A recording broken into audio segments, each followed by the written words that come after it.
Hello, and welcome to another episode of Thrive Like a Parent podcast. Today, I'm going to talk to you about literally the most asked question of all time. And that question is, can I be a seeker and an avoider? Like, can I be both? What do you think the answer is? I'm going to pause. Do. No, I'm just kidding. Like, I know I can't hear you. The answer is yes. Like, absolutely, you can be a seeker and an avoider. And you can be all those things at different times. It doesn't have to be just one. It doesn't have to be just one within your children. And there's a lot to learn and understand within that answer of, can I be a seeker and an avoider? And I'm going to give you one of the most commonly asked questions involving that. A lot of people say, well, I cannot stand the bickering, the whining of my children, but I absolutely love a damn concert. And I love the festival, the music festival that I go to. And I love blaring music in the house while I'm cleaning. And I mean, I did a reel the other day on blasting music in your ears totally as a hack to shift executive dysfunctioning. And I hope today that I can help you understand how this kind of pieces and parts together in terms of you don't necessarily have to identify with one or the other. It can absolutely be both. You may lean towards one side or the other. And let me just tell you right now, if you're living in a state of survival, you're going to be all out of whack. Maybe you run hot 90% of the time, but then when you're in dysregulation mode or you're living in survival mode, you're going to run cold. Like, it's totally, totally normal. So let me give you an example. You know those kiddos who literally want to get back inside your belly? They're the ones who they just cannot get enough of you. Oh, let me just snuggle you all day long. Want to get underneath your shirt. No personal space. Gotta be on top of you. Have you ever noticed that those kiddos, when they have a meltdown or a tantrum, they don't want the hugs. They don't want the snuggles at that time. They don't want to be touched. They might even hit you or kick you or throw shit at you.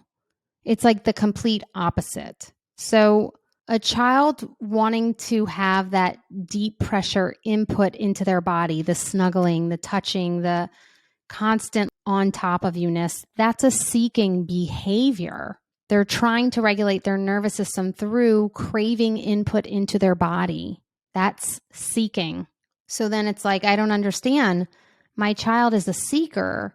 They're going to get that to calm their body. So when they're in a tantrum or a meltdown, why are they pushing me away? Because that theoretically would support their brain and body. Yes, it would. But when you're in that state, you're in a state of survival, dysregulation, overstimulation. It just depends on how grand it is. There's a whole continuum. There's a whole spectrum of feelings and emotions and lots of hormones that are being pushed through the body. And it just depends on how much is being circulated through the body at that moment. And so that's an avoiding behavior. They are avoiding touch. So yes, you can be an avoider and a seeker. Again, same thing. You can love music, but the sound of your children's voice while you're cooking dinner at 5 p.m. makes you want to jump out of the window and run down to the neighbor's house for a glass of wine and a peaceful, quiet, existence in their guest bedroom. You want to get away because your body is seeing their whining or their tantruming or their just frustrations. You're seeing, your body and brain are seeing that as a threat. And why? I could totally go down this rabbit hole. Why is your brain seeing that as a threat? Our children would not survive without us when they're first born. Crying, tantruming, wailing, that is their language at the moment when they first are born. And that cry is to say, I'm hungry, I'm dirty, I need something. And so when it's happening, when they're older, you're like, I got nothing left to give. Go get a snack yourself. No, I'm not getting you more water. You've got legs. Go get yourself some water, right? And so it's triggering stuff within you and you're wanting to push it away. There's a lot of other examples in terms of I'm an avoider. I don't like a lot of touch or sound or all the different things. But again, I like music festivals, right? Why do I avoid in this situation, but I go seek it in that one? And again, that's one of the biggest questions is that sound. You have to remember music is creative. It triggers your creative brain. It is healthy for your brain, even regulating for your brain. And whether it is the beat, the sound, the tone, the melody, or the lyrics and the voice and the words that are coming out, something is wonderful and enjoyable for your brain.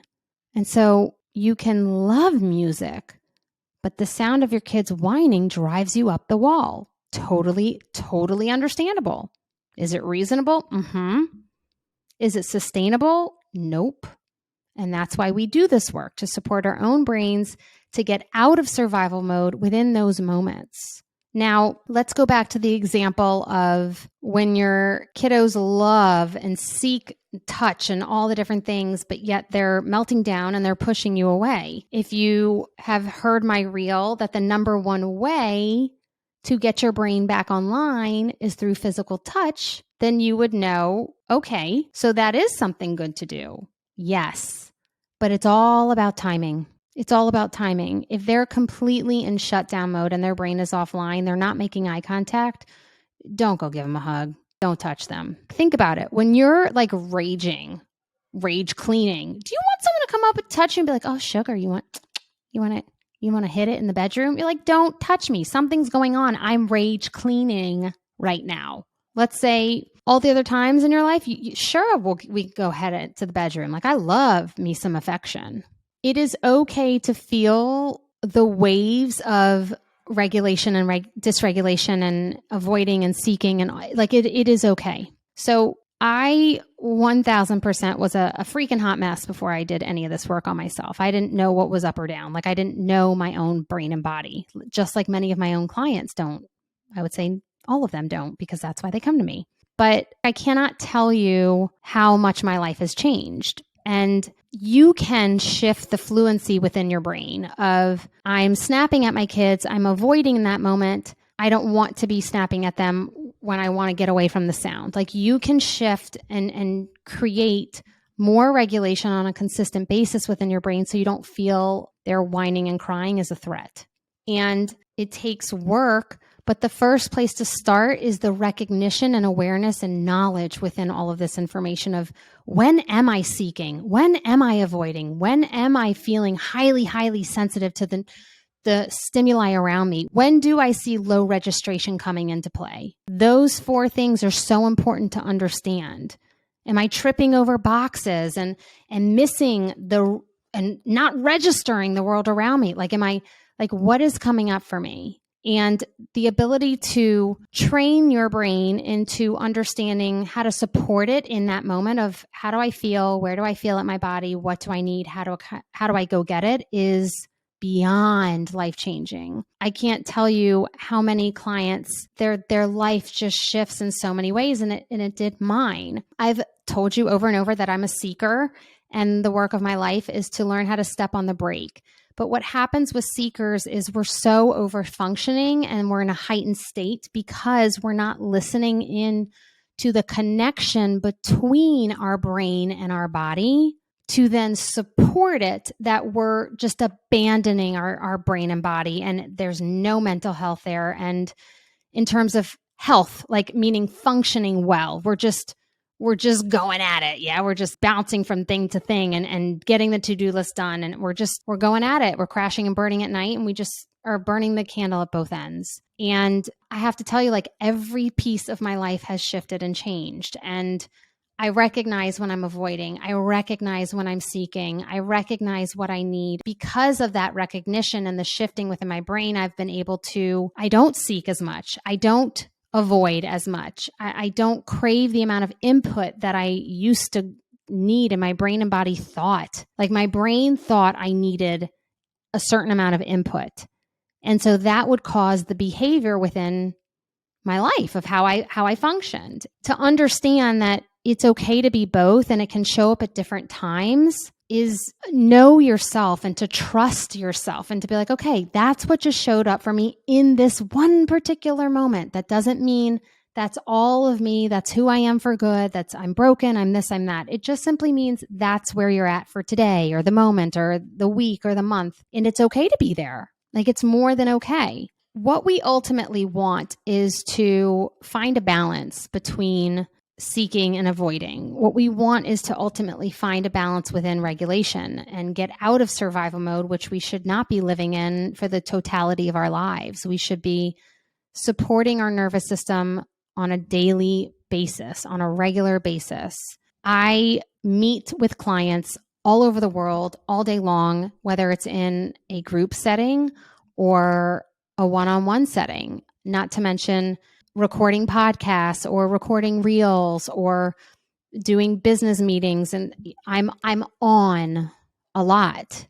And I very much know that. And so I've learned to hold boundaries for myself in other areas of my life so that I am not doing as much bouncing between the seeking and avoiding behaviors. And that means I'm more stable as a whole. What does that look like? It means I take care of myself in the evenings. It means I say no to things when I think I need to. It means I lay down in the afternoon and rest my body while visiting with the children if I need to.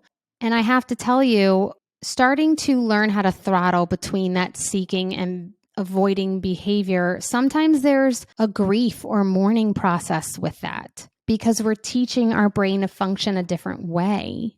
And so your brain and body has been used to and patterned to have the highs and lows and the in-betweens and crave intimacy and then push it away like the plague or crave this and want that or overfunction as a seeker or underfunction as an avoider. And then there's so much shame if you're an avoider because you don't understand why all these behaviors are looking like introverted behaviors, or you don't understand why you can't keep up, full steam with someone like me who's a damn seeker, and it's like it feels exhausting. And then you hear my voice, it's like you can literally spiral until you self-shame yourself into oblivion.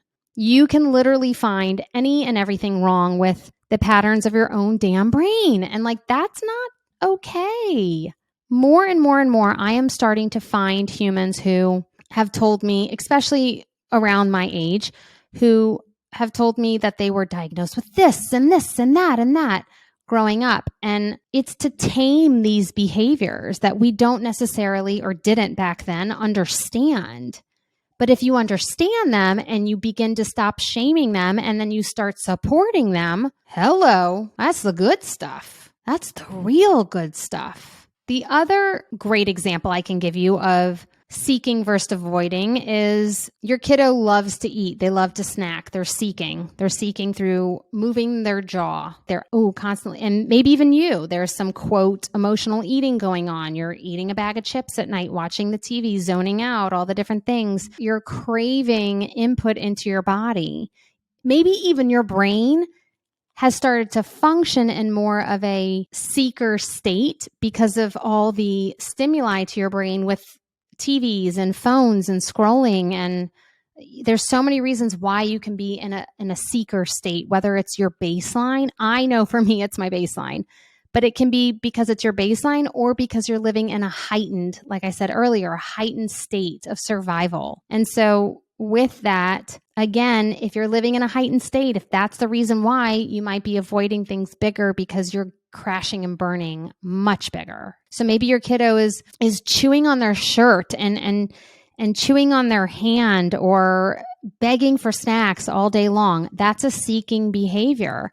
But maybe they can't stand touch. Maybe they don't want to hold your hand. Maybe they don't want to be hugged. Maybe they don't, want to go into large crowds. Maybe they don't enjoy flipping upside down, which is body position and space. It's okay to be a seeker and an avoider, but in different ways, stimuli wise. Yeah. I don't turn on any lights in my house during the day. I have enough natural light, and I don't like bright light. When I go outside with the sun, I usually put sunglasses on. It like kind of blinds me a little. My brain is sensitive to light. But I just told you I'm a seeker. So visually, I am more of an avoider. Yeah. So think of it this way, even with vision. Like, let's say your house is full of bright colors. We're talking about vision here. Let's say your house is full of bright colors. You're a seeker. You're a seeker of vision because you're craving lots of boldness and awesome wild colors. Yeah. If you look at your clothing and it's all muted tones and you have very muted walls in your house and you don't like a lot of pops of color and it looks like a day at the spa, you are an avoider of vision and of stimuli visually. And that's something that's very much drastically changed within my own life. I used to love big, bold, bright colors, all the different things. And as I've become more regulated, I'm like, nah, that actually doesn't suit me. It doesn't suit my nervous system. It may suit my personality, the bright, bold colors, but I think I'm more of a calm, peaceful, serene, like that's what I want around me. But I just told you I'm a seeker, right? So it can be both. It can be seeking behaviors as well as avoiding tendencies and behaviors as well. And your children can show up like that. You can show up like that. You can have days where you're like, I'm going to get it. Like I'm going to go push this workout out. Like I'm going to do this. Like I'm going to pump iron. I'm going to get it done. And you just have a kick-ass, badass workout where you are just soaking in all the input into your body. That's getting some seeking behavior in there. And then the next day you're like, I'm effing exhausted. I just want to rest. I don't want to work out today. Maybe I want some yoga. Maybe I don't want to work out at all. That would be considered some avoiding of stimuli into your body. Because when you're pumping iron, those spindle fibers are burning. Like you're expending energy and getting deep pressure into your nervous system. So it is okay to be both. And it, again, also depends on how regulated you are and what your brain and body can tolerate at the time. If you're living in a state of survival, if you feel like you're living in fight or flight, you're probably going to be a lot more sensitive to stimuli because your brain and body is on alert. It's like, okay, what you got for me? Here we go. Like, I'm going to protect you. I got you. Tell me when to stop, drop, and roll. Oh, I heard that sound. Should I stop, drop, and roll? Oh no. Okay, good. Okay, good. I just snapped and now I don't. Okay, good. All right. We're back to baseline. Got it. Okay, but I'm still on alert because that exhausted me too. Okay, here we go.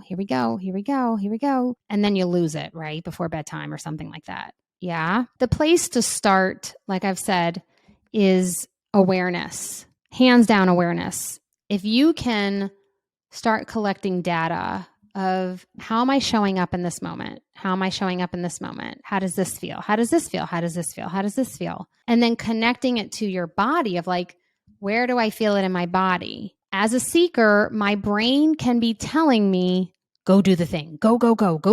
Let's go. And I did, right? That's why I said my life is so different. I did overfunction because my brain was telling me to, and I would go do it versus me saying, okay, how do I feel? I feel good. Let's go. I want to get this to-do list done. And then I check in with my body and I say, okay, where do I feel in my body?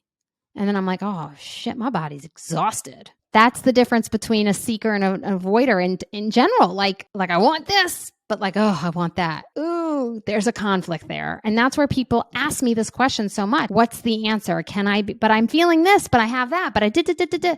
If you connect the two, the brain and body, you'll come to alignment within how you truly feel about that stimuli. And if it feels good, I had a client earlier today. She was like, so I was laying on the couch and it felt really good. And like there were so many toys all around me. And my brain kept going, you need to get up. You need to go do the thing. You need to this. You need to that. You have this to do. You have that to do. And so then I don't really know what to do. Like, what do I do, Brooke? Like, what do I do in those moments? It's the shoulds versus the musts. You've trained your brain to overfunction. You've trained your brain to keep going. And then on the opposite end of that, if you're an avoider and you've pushed to do the things, you may feel you can't get a break and you're just effing exhausted, because people who are avoiders don't need as much stimuli. But they're pushing themselves so hard because they need to keep up with the Joneses.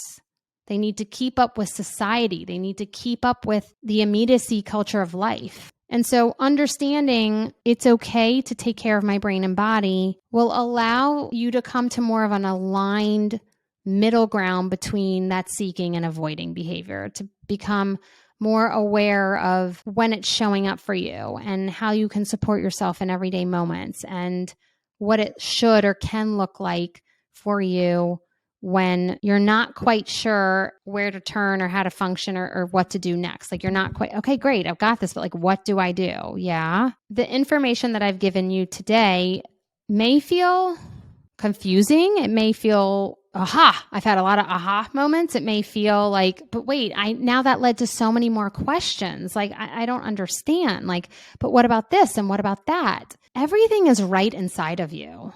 That's why when I work with clients, I don't give them a prescribed method of regulation. So many of you are like, can you tell me, like, give me more, I want more of this. I want more of this. Like, tell me more solutions. It may not be the right solutions for you, but the awareness is first before you ever attempt to heal and support. The awareness comes first.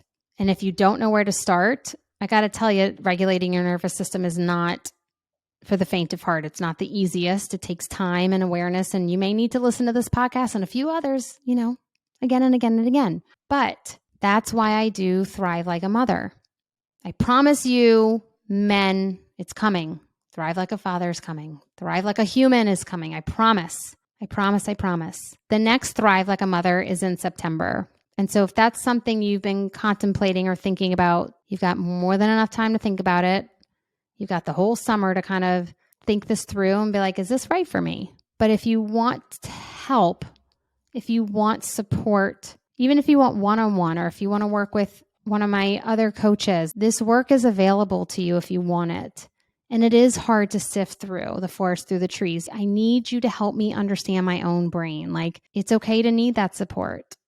And that's why I do what I do. And that's why we support every single one of our clients, is because we know that this is not everyday mainstream information that's being presented or given to you. And frankly, this is honestly what we should have learned in school. It's like mind blowing to me it's like driving a car without driver's ed. We're living in our vessels and our bodies without completely understanding how they function. And that's what's leading to so much mental health disorders, is the lack of awareness. And because there's a lack of awareness, we think that we are broken. And you can spiral yourself into many different tangents of like, yep, that's me. Yep, it's my fault. I did. Yep, this, that, and the other. But what if it's not that you're broken? What if it's that you just need a little bit of support and knowledge? If you want that for yourself, if you want that for your children, if you're wanting so desperately to understand your child better, if you're wanting to be able to support them in a way that you can trust because it's with a neurological lens, don't think twice. Do it, because it changed my life and it changed my children's lives and it's changed so many other families' lives. But I hope that in the meantime, this was helpful. And most importantly, I want you to know the answer to that common question is yes, you can be a seeker and an avoider. And it's okay to be both, and it's okay to feel both, and it's okay to feel both at different times. That doesn't mean you're broken. And you're not crazy. Woohoo! Until next time, take care of yourself. XOXO, Dr. B.